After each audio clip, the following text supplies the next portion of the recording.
Hey everyone, Eggman here with another video. Today we're going to talk about the DBS Orlando event that happened this past weekend. We're doing another spreadsheet, and it's actually, I guess, not another spreadsheet. It's just another tab of the DBS celebrations. A link's going to be in the description, but if it also has the Montreal one right here. So just in case people want it. But anyways, let's just jump into it. So this had over 200 people play at it.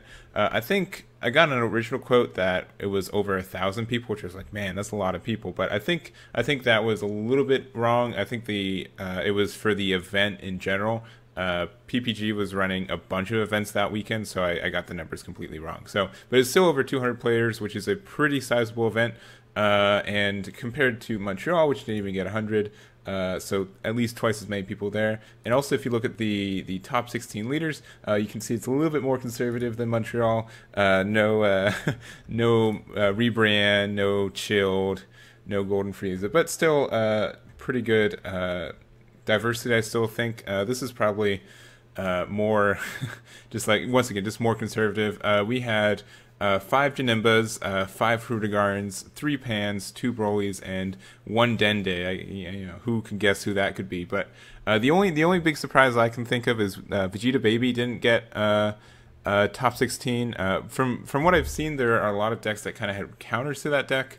So maybe that's why it didn't place as high. But that was really interesting, just because Vegeta Baby's been doing really well for the last couple of weeks, and it's just surprising that it didn't get a top 16 here. And also, maybe another thing that made this a little bit weird is that it was, even though it was 200 plus players, there were only 6 rounds, and so the top 3 players here, they're actually all undefeated, and then everyone else here had a 5-1, and so some people had 5-1s but still didn't get in because it was just such a selective and kind of quick tournament. So there's that. So it'd be really interesting to see the top 32, but I honestly have that information, and it'd be pretty tough. And to be honest, this is like the last tournament of this format, so this is more of just for fun, I guess. Just kind of cement what the format was before we get set 6, and then go from there. So, but let's just jump into the deck list. So also the top 4.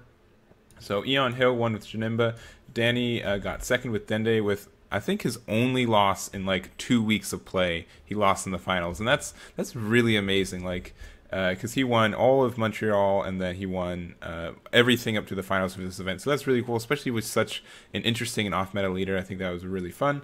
And then Daehan got third with Janimba. He's been doing super consistent as well. He won an event. I think he won PPG Orlando. 2 weeks ago, or however long it was, with Janimba. So that's really cool. Maybe one off Las Vegas, I don't really remember. He won something, a really big tournament. And then also we've got Travis here, who got 4th with Pan, and Pan wasn't really doing well at Montreal. I mean, I guess it got it was doing well, but I don't think I don't know what I'm talking about. It got 3rd and 4th at Montreal. Just don't listen to me. Let's just jump into the deck list. I know the deck list. So I'm going to start with Danny just real quick, just to talk over Dende. And go into that. So not too much of a change from his main deck from Montreal. The biggest thing was he changed. He mained 2 surprise attack Frieza. He took out a dangerous Journey Balma and I think he took something else out. He took out a Frieza Revenge and Motion. So there's that, but there were a lot of side deck changes. Big thing was Heavenly Wizard Demigra, which I think was a lot of people are running this just to get rid of the baby Golden Great Ape. I could be wrong about that, but I think that's something that he was meant for. This takes care of anything on turn 3 with 30k or more power, so I think that's a really big 3-drop, or something you get out on 3 with that. So there's that. You can also get rid of the Demigra. The other one, like ironically itself, the 7-drop, if you're playing against a Hoover Guard deck, that's just summoning that guy. So that's a lot of people have been running this in their side, and that's why. And everything else is pretty much standard. There's Krillin ability Unleashed, which lets you pick 2 cards from your opponent, 2 non-black cards from your opponent's discard pile, and put it into their deck. So that's really good for kind of messing up sparking plays and stuff, and kind of just shuffling stuff back for kind of like revive, like Death Wish stuff. So I think that's a cool side deck. But in general, if you don't know what this deck does, it's kind of like just hand control and kind of abuse with that.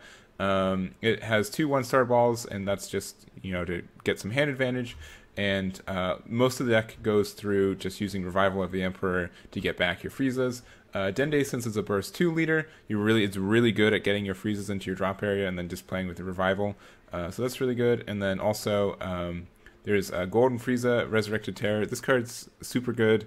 You can use Occupation Evil to jump into it and then just clear and rest your entire your opponent's board, which is really fantastic. And Clan of Terror, Micro Frieza, also a really good card for just more hand control, to be honest. You just play this for 2. You get to see your opponent's entire hand. You get to drop a card and rest. Could be like a super combo, and then you can attack over it really easily.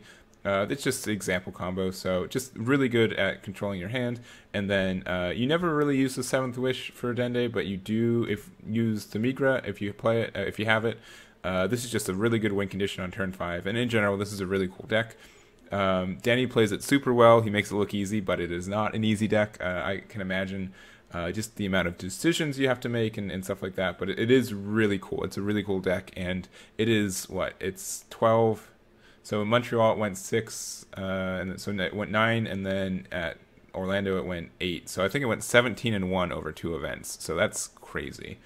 If I know everything right, but like that's just a really consistent thing. So congratulations to Danny for really just a really cool accomplishment for that. So let's next move on to, so here's Eon Hill's Mojanimba. We're going to go through all the Janimbas. That's kind of why I did it this way, just so I can kind of go by leader and archetype, and just so everyone can see him from there. But we've got his deck. So he's got a really interesting, he's running Trunks Power Overseeing Time in the main. That was the big thing that stood out to me. And I think that's cool to kind of find the pieces you're really looking for. You can get like extra super combos. You can recycle your Unyielding Spirit Trunks. It's a 20k double strike for 2 energy, which is also really powerful. Other than that, nothing too fancy.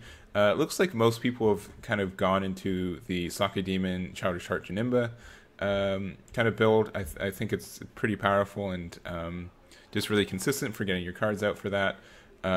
So there's that. He's running Awe-Inspiring Vegito.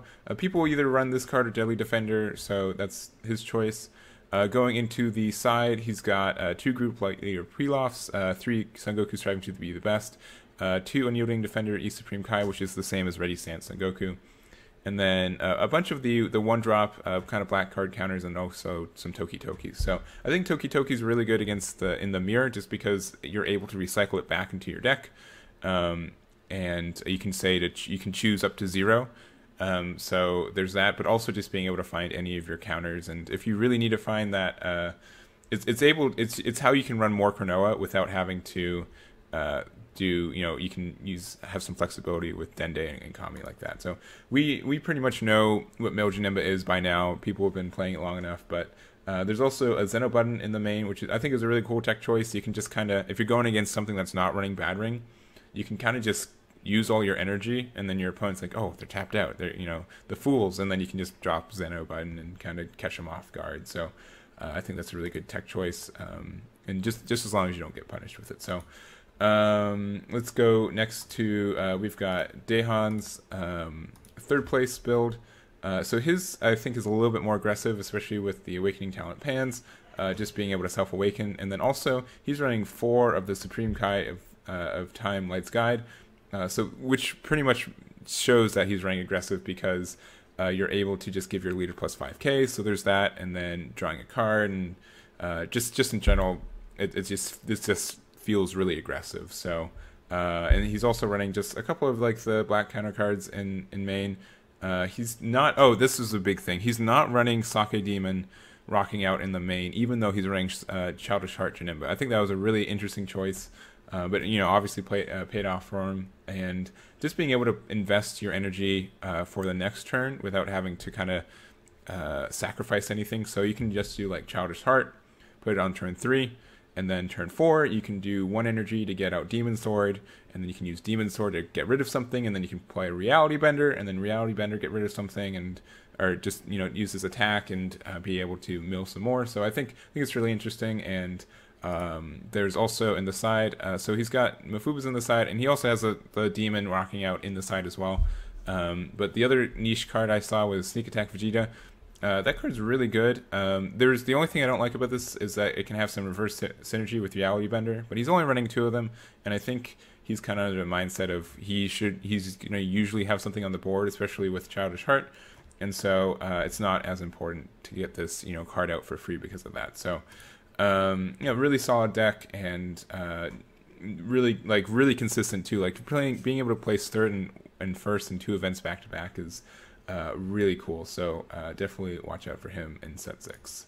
Next up, we've got let's see, Phillip Pina. He was undefeated in Swiss with this deck, and then I'm not sure how he placed in the top 16. But the big thing about his deck is that he's running at all cost Vegeta. This is kind of going back and forth over the last couple of weeks. If this was a good card in this deck, it has some removal and some Self Awakening, which this deck doesn't normally have a lot of Self Awakening, so you can kind of get stalled out. Also, it's a turn 4 play, but you can also draw a card and untap one when you play it, so that's good. But he's also got a lot of extra cards in this deck. He's got 3 Xeno Buttons, and also 3 Whis Coercions, the 2 Mafubus, and the 4 Beans of Magic. So I'm not sure if he got really clogged, but it seemed like he was doing really well if he was undefeated after 6 rounds. So, but yeah, just like 9 negates and then also 3 Xeno Buttons. That's just really crazy. So, and he's also running the 4 Reality Bender as well, and that makes a lot of sense in this build just because it doesn't look like he's going to be having a lot of cards on field. He does mean the Sengoku striving to be the best, but if you're just kind of clogged with extra cards, being able to play Reality Bender for 1 energy is really good. So in the side, he's got some extra 1 Borgos, which is interesting, 1 Sake Demon and Childish Heart just to finish out the 4s. Also 2 Mysterious Presence Monoka, which was a really interesting choice as well. So for people who don't know what this card does, when you play it, if you don't have any battle cards on the field, which you normally wouldn't, right? You can choose one of your opponent's cards and put it on the top of their deck. All right, yeah, top of your deck. Okay, I had to make sure. So yeah, so that's really interesting removal. And if they're not expecting it on turn 3, like they can play something saying, oh, they're only at 3 energy, they can't play something for 4, they can't play their Demon Sword yet. You can just play this and just pops it and puts it on top of the deck too, so it can really screw up draws as well. And any cards what are put under it, yeah, that's pretty standard. But really interesting in there, and a really cool deck too. So he's also running 4 Power Overstaying Time, which is really interesting because you can only get battle cards with this, and he's running so much extra cards. But I guess it could be helpful, and maybe the mirror. So next up, we've got okay, this is my favorite. All right. This deck did place top 16, but there's a big old error.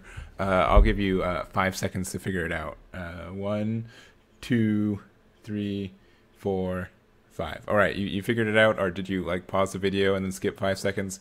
All right, shoutouts to iPingPong on Android's Discord. But the big old thing is that you can't run Scientist Fu. Ooh, that's a big bad no-no.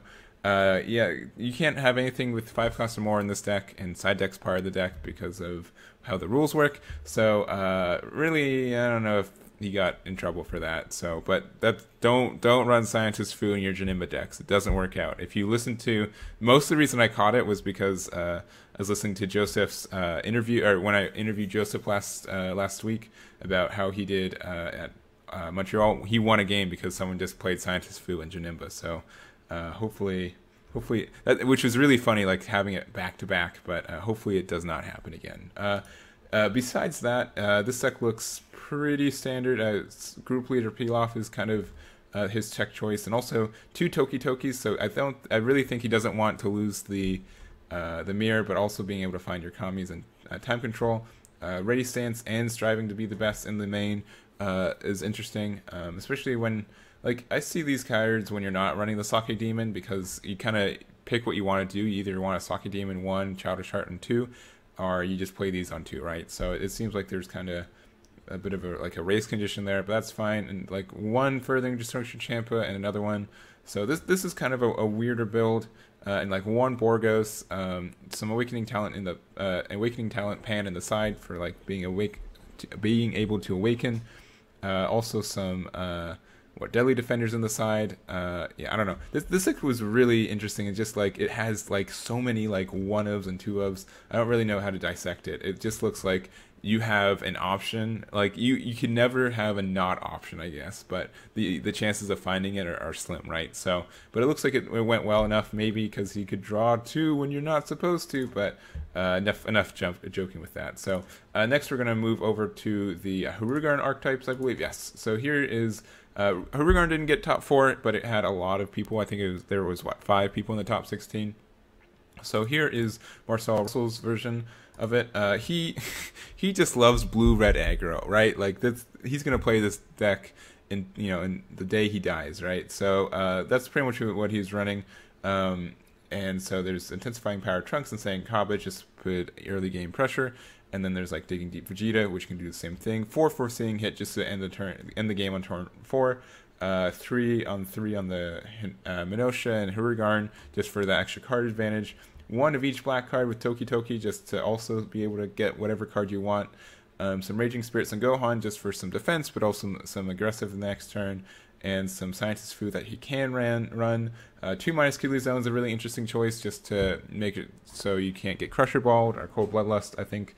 I mean, being able to just minus Kidley Zone and then going to Foreseeing Hit when they have 1 yellow energy open for Cold Bloodlust feels really good. So just seems really aggressive and just like accumulation of like what this deck archetype has been about for almost a year. So really, really cool.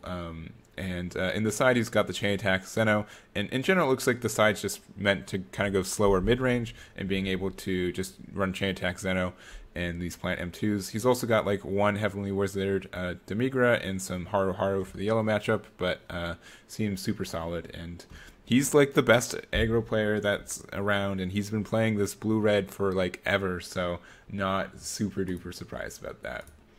Next up, we've got Justin's. Is it actually Justine? Did I make a mistake? Okay, it looks like it's Justine. Hopefully I didn't make a mistake. But if you're watching this, let me know if your name's actually Justin. But we've got kind of a similar thing. This one's a little bit more mid-range because it's maining the Zeno and Cronoa. And I don't was Marcel's deck even running negates? Yes, okay, he is. He's running 3 Senzu Bean. I forgot to mention that. That's super duper weird. People always run 4 because it's the best card in the game. So a lot of weird ratios in that regard too. But anyways, back to Justine's.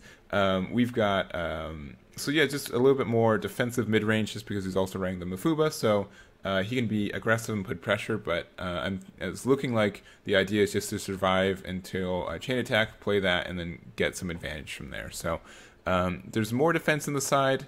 And also like the Heavenly Wizard and stuff like that. Also Mass Sand the Mysterious Warrior. 2 of those. People aren't running this card right now, but I think it's really good in a lot of situations. So it's fun to see him again. And I think that's about it. I think it looks a little conflicting just because there's a lot of aggressive cards, but also a lot of control cards. So it's interesting. I don't know. It's kind of weird, but he did well, right? So he went 5-1. So I'm not making fun of that or anything. But it is curious to see like the Mafubas and stuff in what I presume to be a more aggressive deck. But I don't know. I haven't seen it played, so I can't talk too much to that. But let's move on to Justin Rios, Hoover Guard, Gogeta, Hand Control. Oh, that's a mouthful. Which is also the same as Jonathan Rodriguez, which was also like made me double take because they're both JRs. But I'm just gonna go into here real quick. It's the same deck, and essentially the idea for this one is it's kind of a hand control deck that also goes around putting pressure with dimension support trunks, and also just a lot of crit and just a lot of card advantage and blowing up your opponent's stuff. So Dimension Support Trunks can get Super Saiyan Son Goku, which you're also running, so you can run Ultimate Fusion Gogeta in the main. In the side deck, if you're playing against assumedly something slower, you can put in Gogeta Hero Revived, which is another win condition. Hirudegarn is like one of the best Gogeta leaders because if you're awakened when you summon him, when you attack with Hirudegarn, you get to neg another 1 card from their hand. So not only so they'll go down from 3 down to 2, which is amazing, right? That's like so much pressure, and it just gets them to like, it just gives you so much of an advantage that you can pretty much win the game from there. So there's that. Also some Borgos, some Raging Spirits and Gohan for some defense. 4 Phantom Flame Cannon, just for once again being able to survive to turn 5 if you're playing the more control style, or just ping more cards out of their hands. Seems really powerful. The only thing I'd say that I'd add to this is there is Sneak Attack Vegeta. I think that would be a really good add in this deck. Especially if you put like 2 of those and like 2 Preface of Recovery, not only would you give it some more fuel for your Union Fusion, but just Sneak Attack is so good because it pings cards out of your opponent's hand as well. So it just, and it's continuous because you have to destroy it or they'll do it again next turn, right? So seems really powerful, and anyways, and I really do like these Hoover Guard hand control decks. I think they're really fun. So. And so there are 2 of those decks, and then we also have Russell's. It's the Demigra version, similar to the one that won Montreal last month, and that was, I know his name, Ryan Severn. Sorry, I can't believe I forgot his name. But so the idea with this is just being able to run Encroaching Darkness Demigra. Since Hoover Guard is like a pseudo burst leader, since you drop a battle card then draw 2. You can just fill up your drop area with cards you need, and then you can use the Overwhelm to get Demigra out, and then you can use him to get Temporal Darkness out, which will get Dark Control Demon God out, which will ping cards from their hands just by attacking. Same kind of thing with Sneak Attack Vegeta, that kind of idea. He's also running the Ultimate Fusion Gogeta, because he's got Preface as well, and maybe I looked at those and just like, oh, you should run those cards, but so that's really good. You can even play without having to Union Fusion it. It's still a really good card. There's also some at all cost Vegeta, just for being able to put that triple attack pressure on them, and in general just like a really kind of mid-range control but kind of aggressive deck. So I really like that.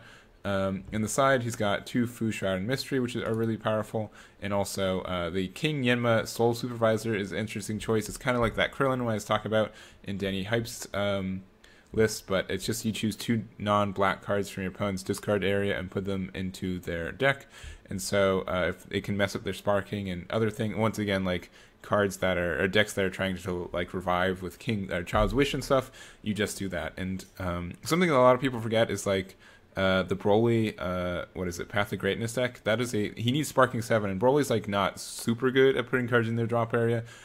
He gets a lot of cards in his hand, so you can just drop a lot, but King Yenma can really make it difficult for them to put those cards in there. So other than that, seems really solid, and really like this archetype. I need to play it more often, to be honest. Next, we've got into our Pan decks. We've got 3 of these. We've got Travis Washburn's. He got 4th with it. And it's just pretty much the chain attack version. Some extra spice for his deck is he ran 2 Yamchas at 100%. This lets you attack like an active card and be 25k, and I don't think they can play negates when you attack with it too, so it's really good for blowing up things like just stuff, barrier things, which I think are going to be more prevalent than ever. Like there's like the new Bobbity coming out, and like if Slug becomes a thing, there's that new Slug Wings guy, and right now like Path to Greatness is really hurt with Yamcha, so overall seems really good. 3 forcing hits, some Bodyguard Logic, some Digging Deep. Everything looks really solid. In the side, he's got 2 Fu Shroud and Mystery, just assumably for the Janemba matchup, and also the Force Ejection Mass Sand was an interesting choice. I'd be interested to see if he ever used it. It doesn't look like people are running Objection right now anyways, or if people are, they just lost. That's the one thing about looking at these deck lists. You're like, oh, I guess no one's running Vegeta Baby, and people could just be playing it all weekend but just didn't get top 16. But I think that was an interesting choice there instead of Dende. I guess he's got 15k, so you can play him and you still get the card draw. That makes a lot of sense, actually. That's probably why he did that. And then also some Body Change Ginyu and some Glory Obsessed Prince Vegeta, just for some more active battle destruction. So seems really solid. And Pan in general is just super solid right now. So it'll be interesting if she can survive until next format and just be really relevant every format since she's been released. So really, really cool card. Next we've got Tom's Pan deck. So a similar build. So the big difference is he's not running Bodyguard Logic, and also he's not. He's running Pride and Justice Topo, which kind of is like an additional double shot. He's also running Quick Crush Trunks. I really like this card in Pan decks. Just being able to plop down a 20k crit is really interesting and really powerful. The big thing I didn't see in this deck is he doesn't have any Champas or anything to give Double Strike. I think that's like giving Double Strike and having Quick Rush Trunks in your main deck is really powerful, but or even just intensifying Power Trunks. But I guess he did not run it, and he's maining the Glory Obsessed where was it? Prince of Destruction Vegeta, and also the Burst attacks. So there's all of that. And in the side, he's got some interesting choices. He's got like Dimensional Banisher, but like Dependable Robot Giru is a really interesting choice. You get to play it for free for Pan, I believe. I think it's that or any Machine Mutes. I think it's Pan. I think Pan. You can play it for free. I'm gonna look it up. All right, yeah, it's Pan. It's Pan. So just a free blocker, and what else? And then some Unending Awakenings as well. So it seems really powerful. Just being able to play stuff for free in this deck is nice, and just having some blockers, I think, is really just meta relevant right now. So next we've got Gabriel's Pan deck. So this deck was also like, this version was really interesting too. He had like a lot of tech choices. So he had 4 of the Fortune Teller Baba, which is really interesting, and also the 3 of the Heroic Duo Videl, which is like a Roshi for just with red. Unfortunately, Videl does not get enough of a boost to get the card draw, but still just a negate that can be also 5k energy, I think is good. Other than that, pretty standard. 3 Ginyu and 3 Bodyguard Logic. And he's not maining the Zeno package, but he's running the Supreme Kai of Time Light's Guide, which to me seems like it's trying to be more aggressive. He's also not running any Double Strike Givers, which was really... I wonder why that is. I feel like if you're running Crit and just in general, it's really powerful, but you're also running Fearless Pan, so maybe that was the idea behind that. Maybe you're not really needing as long as you're dropping that Pan, so... there's that, but Supreme Kai of Time, most people put Time Patrol not because they feel like being able to look at 2 cards is more powerful and even set up your next draw, but additionally it can be found with Everybody's Pal Yamcha, but I think there's some merit for Supreme Kai of Time because you get the 5k boost as well, which I think a lot of people overlook, but is really powerful as well. And then there's also, so what else is on the side? So just like Heavenly Wizard and Haru Haru, and also some Trunks Power over Seeing Time as well. So just with how many people are running Heavenly Wizard, I think that might be a big reason why Baby is not really represented right now, but I could be wrong with that. So lastly, we've got our 2 Broly decks. So first is we've got Eric Hill's the World Martial Arts Victory Strike. Love this archetype, love this. This was shown. I'm going to look up his name. Let me make sure I get it right. Okay, here it is. It's Daniel Brown's World Martial Arts variant, which he got. I think he went undefeated in Swiss in Atlanta, but really cool deck. And it's just a lot of... I remember just talking to him about it. I wasn't able to secure an interview, but he just said like a lot of people were making fun of him for just trying this, and it's just super good, and he did really well. And so it's really cool to see the same thing happen again. With Mr. Hills, it's Eric's, right? Yeah, Mr. Eric Hills version of it. So pretty similar, as you can see. Actually, if not the exact same, let me go deeper. Let's go deeper. Is it the same list? Okay, there's like one change. So he's running the Hidden Power Supreme Kai of Time and also a Mira. And instead of what's he taking out? I guess there's another thing. So he took out the potential, and he's only running 1 Explosive Spirit. So I think those are the main differences. And I think he's one more Time Magic for Andrew, but very similar and very powerful. You're just able to draw so many cards while also being able to just with having like Toughen Up Chaozu and Toughen Up Krillin, you're able to just ping them a lot for apply a lot of pressure as well. And then being able just to play 1 card to draw 2 is crazy. Just a lot of value generated from this deck, and it's really interesting to see just how good it is at doing that. So We've also got in the side, we've got just some extra. So Mirror and Hidden Power East Kai in the side, and I think that's a smart choice just to have like an alternate win condition. Just if you're able to apply a lot of pressure and then be able to play those cards, then you're really doing good. So that's really interesting. And then also having the what else? We've got Crusher Balls, Batterings, Flying Nimbus, and also some more Heavenly Wizard Demigra. So like Baby is like gone, he's out of here. But yeah, just really solid deck. Love this archetype, and I'm happy it did well again. So it's really interesting to see that only 2 Broly decks made top 16, and I'm not sure if it's just people aren't playing it or they're just falling out of favor. For the longest time, I thought like Son Goku Path to Greatness into Height of Mastery was like the combo to beat, and it doesn't seem like that's the case right now. So, but anyways, really cool deck, and congratulations for doing top 16.